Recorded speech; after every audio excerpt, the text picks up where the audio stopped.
and welcome to IQ session number 98. 98. We did it would have been 99. However, we did the 8-week challenge presentation last week. So we're close at 100. We're at 98. We need a cake. Cake for 100. Yes. Yes. Digital cake for everyone else, but we will have a cake. And then we get people RSVPing, we get Uber Eats to deliver little cupcakes to everyone that is on live. Now we're talking. We had BGO on Saturday and we got Uber Eats to deliver coffee to those that attended BGO on Saturday with us, which was quite cool. It's pretty cool. That is a cool part of technology. It really is. Anyway, we're here today to talk about how to be productive when you're tired. When you're sleepy. Which is really good because I'm sleepy tonight. I'm rather sleepy myself. My eyes are tired. All right. It's actually funny how you said about technology, because it's actually a really good segue. Because of the current situation we've had for the last couple of years, we've all become a lot more sedentary than we have been in the past prior to the COVID deal. And we've become more reliant on our screens. We sit down a lot more. We typically do not move a lot more. And in some states and places, it was full on restrictions and they said, do not go outside your house almost. So we've become very lazy. And then as a component of that is there's some consequences that come with it, is we've become more fatigued because we're not using our bodies to their optimal. They've become into like hibernation mode or like... if you don't use it, you lose it. That's it. Same for energy. Yeah, exactly. And there was that's when the whole phenomenon of the stand-up desks came in. It was actually really great around the COVID time, because although when you stand at a stand-up desk, your body is supporting, your bones support everything, so the muscles aren't doing anything. You are, however, upright, which means it allows your diaphragm to open up, which allows your lungs to breathe properly, because typically when we sit at our seats, we slouch, which means everything's really closed over and it's restrictive, meaning that our breath is shallow, and there's all these consequences that come with that. So technology and all these things that have happened with the whole COVID deal has actually created us to be a lot more fatigued than we typically would have been in the past. Now, what we're going to talk about today is how do you become productive when you are tired, because we can't change everyone from being tired, because we just go through phases. Like today, we're both tired. Some people work, 15, 16, 20-hour days. They're obviously going to be tired. Some people are just super lazy. They're going to be tired too, because they all have these different consequences through their lifestyle. So the first things first, though, we're going to talk about how people get confused when it comes to achieving tasks when they are tired, because they focus on being productive and not on, I've written it down here, sorry, you can be productive getting the little things done, or you can be effective by getting the big tasks done. So it's like productive versus busy. Exactly right. So busy doing nothing important. Yeah, we don't want you to be busy, because quite often you'll think by being busy doing little tiny tasks that you're actually busy, but reality is that you're not actually busy from doing those little tasks. You're avoiding those big tasks that give you the most results possible, and it's the one or two things that you need to get done that you're delaying getting done because they require energy. Now, if you're tired and you need the energy to give that big task, you'll rule it out because you're too tired to approach it, because that's the first challenge of the whole thing, is you need to work out how much energy do you need to give that task. That's the first step we've got to look at. So basically, we're not going to say do the lots of little tiny little things in your day. We're going to say start with the big thing in your day, because once you chunk that big thing, it's a big sense of achievement. It's very fulfilling, and all those little tasks are obsolete. They're very easily done, and often done along the way when you're doing the bigger task. And by big thing, you mean like the most important thing? Yeah, exactly. It could be maybe you have to settle a house and you've got all these things that need to get done for it, and that's the big task. But it requires time, effort, and all this sort of stuff. But you've also got a list of things like the washing, the dishwashing. All those things that can be done but could wait. But it's easier to do those because they don't require as much energy as it's going to take as brain power to do the big task. So we're saying do the big task. And when you allocate your time to doing the big task, what you actually have to ask yourself is, how long is this task going to take? Because if before you start the task, you know the duration, you can plan accordingly. So you have that in mind. The second part you're going to ask is how much energy how much maximum energy does it need to complete the task? And on the other side of it is how much minimal energy does it need to create to complete the task. So what we're talking about here is that once you've got the big task, quite often, because we're so tired, we overanalyze everything and we actually see it worse than it is, not for what it is. So if we know that the task is going to take, say, 1 hour of my day, but it has to be full on focus of my day, I then am going to ask the question, how much is the maximum amount of energy I would need to complete? Or I can ask, what's the minimal amount of energy to complete that task for 1 hour? Once I get my head around how much energy I need to attach to doing that goal, then all of a sudden it's easier to digest because it's not as much as you think you need because you're tired and everything is worse than it is, not what it is right now. Does that make sense? Yeah, it's good. Pretty cool. So step number 1 is you have to assess how much time you need to complete it. Before you start anything of this big task, you need to actually have a goal in your head of how much time you have to allocate and how much energy you need to allocate. Is this also because of, I can't remember what they call the law, but a task will take however long it's given as well? Yeah, I would say it falls in there quite nicely. Do you have an example of how that's worked in your life? Yes. When you have to, like, for example, you have to clean the house and you'll take like all day, or versus like someone's coming over in 30 minutes, you clean that sucker pretty damn good in 30 minutes. Yeah, you do. I had a friend back home and his girlfriend would go to work, and when he's a teacher and so on the school holidays, he had to have the bed made, the washing folded, and one other task. I think there's 3 tasks.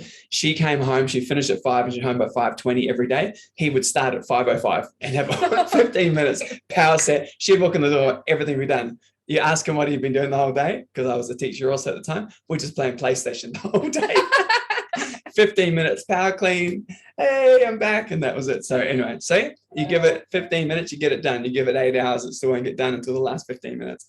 Easy. Okay, so step number 1 is allocate the time to your task, so you actually know how much energy you need to give it, so that you're not overwhelmed by it, because you'll quite often find that it's actually quite low. Second thing is, it's a really cool tip, and I've learnt these tips through a guy that I was listening to today. Top of my head, I've forgotten his name, and he came through all these tips, and they were just really appropriately designed for this session tonight. So the second tip was take a shower, because when you take a shower, you refreshen yourself, but it's not take a warm shower, it's take a cold shower, because upon having a cold shower, you have a state change in your body. Yeah, you do. Have you taken a cold shower? Yeah, they're not very nice. Yeah. And so you see, instantly when you have that cold shower, you get so the breathing patterns change, which means that you have a circulation, because your body instantly shivers, which means it's trying to warm itself up, which creates movement. In a warm shower, we go in there and we stand still and we slowly wake up and we're still tired. So by having a cold shower, you're able to get an instant reaction. You're actually able to charge up. So before you go and do stuff, that big task, have a cold shower if you can, sharpen up really fresh. Hit it hard, remember, because you only know that it needs X amount of time, this amount of energy. So have the shower, charge up from it, and then attack it with that energy, that newfound energy from having a cold shower. The other thing that having a cold shower does for you too is it actually decreases the inflammation, because you're cooling yourself down. So when your body's all warm, everything's a bit more inflamed. That's what inflammation is. It's just heat in joints and heat in muscles. And those sorts of things there come from obviously being warm or exercising or doing stuff. So by having a cold shower, all that stuff restricts. It's like when you have an injury and you put ice, you're taught to put ice on your injury, not put heat on your injury, because heat promotes inflammation. So we don't want inflammation, because that means all that area is inflamed. We want to reduce the swelling to allow it to heal and allow your body to move better. Easy. Cool. Good. Increase in blood flow comes from that one there. Number 3, really cool tip to do here. It's music. You need to have some music in your life. Ooh. Yeah. Not that kind. Not that kind. Not the doof doof. Okay, so the music that you're going to actually use is the best type of music, is music that doesn't have any words, which is classical music. As weird as that sounds. Now, you may not be a classical music person, but if you've got a big task that needs to be done, what happens is when we have a task that needs to be done, we find distractions in our lives. So if music is on, and you know, Instagram, music, TV, Netflix, all that sort of stuff, they're all distractions. Kids, partners, we find them because we're trying to avoid the tasks we don't want to do. Remember, you're only allocating a certain amount of time with a certain amount of energy. So you want to be pepped up and focused. How do you do that? You take the distractions out of your life. So typically classical music doesn't have any words to it. It's all just sounds and it's all just instruments playing along. So it's quite melodic. And the beats in a classical music classical music, is between 50 to 80 beats per minute, which is a very low tempo music. Typically, most other music that's on the radio will be about 150 beats. So it's very high tempo, and your body will match that. You don't want the high energy, you want focused energy, because remember, you're already tired and you're trying to allocate minimal energy to complete a task, but the best you possibly can, so that you don't have to be so tired. It's good. Music's now, good. I know you didn't want to touch on this, but I think we could, just because it might spike interest into it. Classical music also helps put your brain into an alpha state. There's alpha, beta. I think it's theta, gamma. There's heaps of them. All those sororities. That just makes me want to go into theta. What? I watch way too many American high school music movies. But yeah, like if you want to know more, Google it. or that'll be IQ session number 99. Yeah, we could actually do one on that. But basically, it's a brain state that your brain goes into for optimal learning and focus. It's achieved in that zone. So quite often, when you'll see people when they're driving along a highway and they can't remember the stretch of road that's just happened. It's because they're actually been in that state of their brain where they're on autopilot and they can tune everything out. You're actually the most focused in that point. Hence, you couldn't remember what you just did. I've done that many a times. This is possibly why I don't drive anymore. And I often question, would I have known if I'd hit someone? I'd like to think you would. I would hope so. Because you don't remember the last 10 minutes. It's like, that is very true. What did I do? But that's what we do. I don't drive anymore because she doesn't. I lost my license and opted to take 1 point for 12 months. And then, so from then, now that was just an accumulation of points here and there. Plus I took 3 points from my brother. So not entirely my fault. Yes, it is. You took them. Yeah. Anyway, so to avoid losing my license, Matt took over all the driving, and we only have one car between us. So now I very rarely drive. Anyway, I was driving Haley today, and she reached supports far too many times. And so I did admit that my driving capabilities have decreased. Deteriorated. Used to be a great driver, now just inexperienced. She's like, please focus on the road. They were planting this. They did all the planting at the intersection where they've been doing roadworks forever. We're very invested into this. Sorry. Back on track. We are way off course.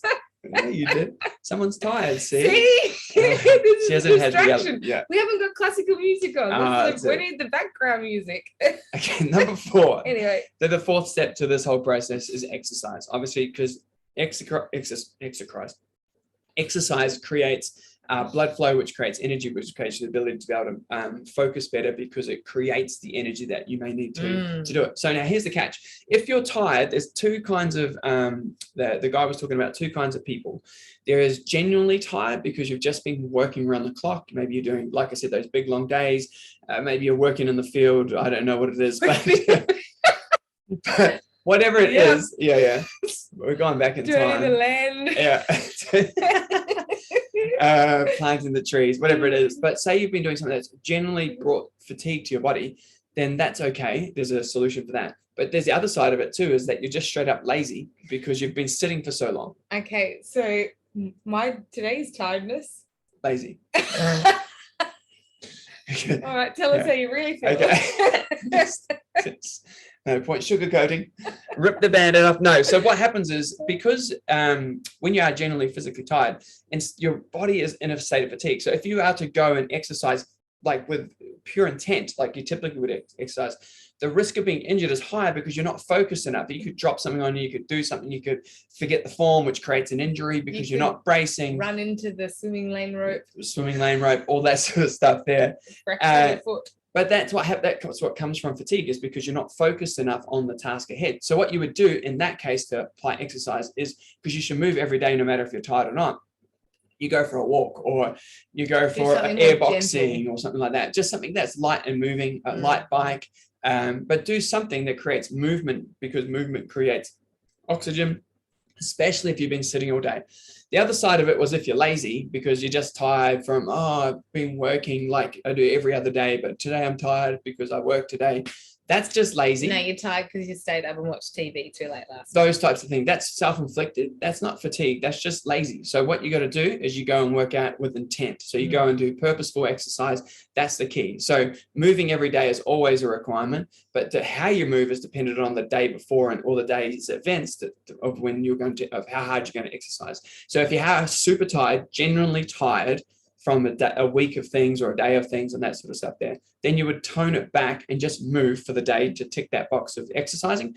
If you're just being lazy, then you need to move with intent and physically wake your body up. So the difference is we would call, if you are physically tired and need to honor your body and give it some rest with just gentle movement, we call that list exercises, low intensity, steady training. So it's things like walking, or you could do like some gentle paddleboarding or swimming, but away from a lane rope, which could then turn into something very dramatic.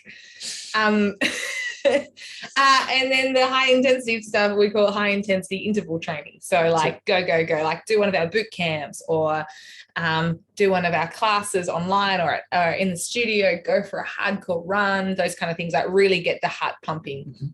Now you got to remember that the benefits of doing the high intensity thing, they far outweigh the low intensity because they're quicker, they're more efficient, they get to the point, they spike everything nice and fast. So you get a change in your mood really fast, which is really cool. That's the positive side of things.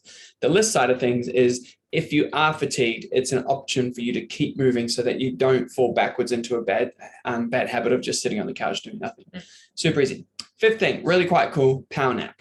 This one here is, I love it. I really do love it. My mum is the queen of power naps. She used to be a sales rep for Blackmore's Vitamins and Skincare, and she used to do all of the state of manage all of Tassie, and so she would have to drive a lot, and she was the queen of pulling over and having a 7-minute power nap. Hands down, every time she'd look at the clock, have a little nap, wake up, 7 minutes later. There you go. Like clockwork. She's 7-minute power nap queen. She's 3 minutes short of what the recommended time is. 10 minutes is the recommended time. 10 to 20 minutes, actually. So what it is for optimal recovery in a short period of time, for your body to be able to focus really quickly, is 10 to 20 minutes. So what you do then is you set an alarm on your phone, you close your eyes, you doze off, 20 minutes later, 10 minutes later, whichever one is that you want. Then all of a sudden you wake up to the alarm and then you go. Anything outside that, it typically drops you into a deep sleep. And if you go into a deep sleep, you'll wake up groggy and you'll get a slow start to where you're going from. So you lose the importance of doing it, of the whole purpose of doing the napping. So a really great thing for you to do is to prioritize the napping in your day. The key here is to not do it too close to the evening, because it gets too close to going to actual bed, which can affect your ability to go to sleep quickly. And you're already tired, so you don't want to be in bed just being overtired because you've had this nap too close to when you actually go to bed. Right. So the key is to do it earlier in your day, ideally in like a lunch break or something like that. Typically, most people get 30 minutes to an hour of a lunch break. So smash the food back for 10 minutes, sleep for 20, boom, you're ready to roll. How good is that? I too am a fan of a power nap, but I'm more of a 15 to 60 minute power nap. So you're a sleeper. Sometimes 3 hours. It's good sleeping. But I wake up great. I don't wake up groggy. No, exactly. Okay, cool. So just to really quickly recap on those things. There's only 5 things we want to talk about. Those are the 5 things. Number 1 is you want to assess how big the task is, and then how much energy, minimal amount of energy, do you need to give it to achieve it, to overcome that task. Remember, we're saying to start with the big task first, not the small task, because all the small tasks do is create distractions and you're putting off what really needs to get done. Yeah. And the reason that you're doing it is because you're avoiding the task because you think you're tired, or you are genuinely tired. But if you know that you only have to give it X amount of energy for this long and you just bite the bullet, get it done, you always feel better. And you did something like this the other day. What was it? I can't remember what the task was. But you've knocked it out of the park. You did it really early on in the day, and you sat there and your afternoon was just so much more chirpier because she'd bit the bullet or ate the frog first, I think the term's called. Go me. And whatever it was, but she had this whole different afternoon because she'd done it earlier. Whereas prior to it, the day before, she'd pushed it to the side, and then got it done first thing in the morning. But that could have been done earlier so the next day wasn't affected. So obviously, start with the big task, apply the smallest amount of energy possible. Number 2, take a cold shower. That's an easy one. If you have the ability to take the cold shower, if you're home, obviously it works really well. Cold shower, because it has a state change, it allows your body to recover quicker and just snap out of that state of being asleep. So that's a really good one. It de-stresses you pretty fast because it's so damn cold. Music, we're not talking doof doof, we're talking about classical music. Mozart, Pachelbel's Canon in D. Huh? Yeah, Google it. Pachelbel's Canon in D. I used to play it on the piano. The easy version, but I used to play it on the piano. I shall listen to it and critique it for you.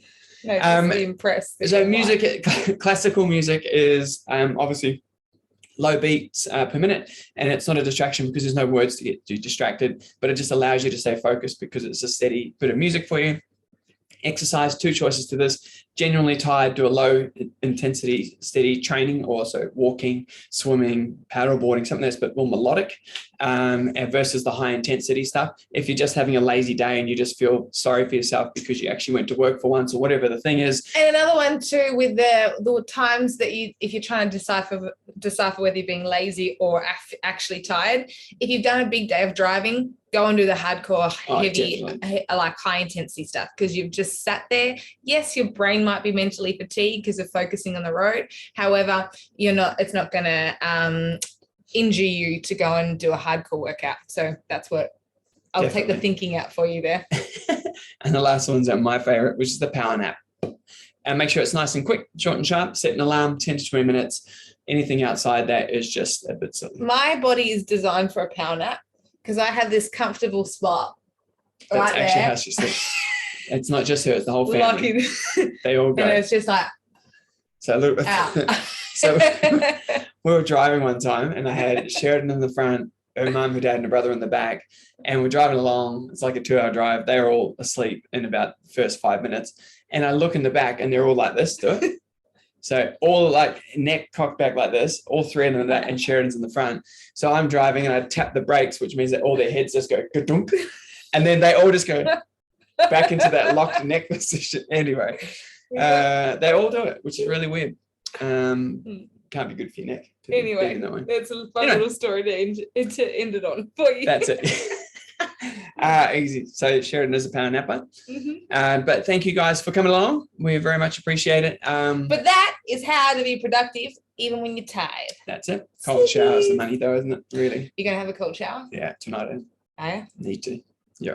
There you go. Love it. All right. Cool. Good luck, people. Good luck. Well, thank you so much for joining us. That is IQ session number 98, done and dusted. We are so close to 100. Number 99, we're going to do the brain states. Alpha, beta, theta, gamma, what? Theta, what? Yeah. All right. I'll take the American. A stomp dance for you. Stomp the yard. I'm going to take the sorority girl here. She's got. You haven't even made the sorority yet. You got to do all the tasks. Oh, I would. Yeah. No, I'd be an honorary member. They would invite me in. Like I would. Just come on in. Yeah. Yeah. Okay.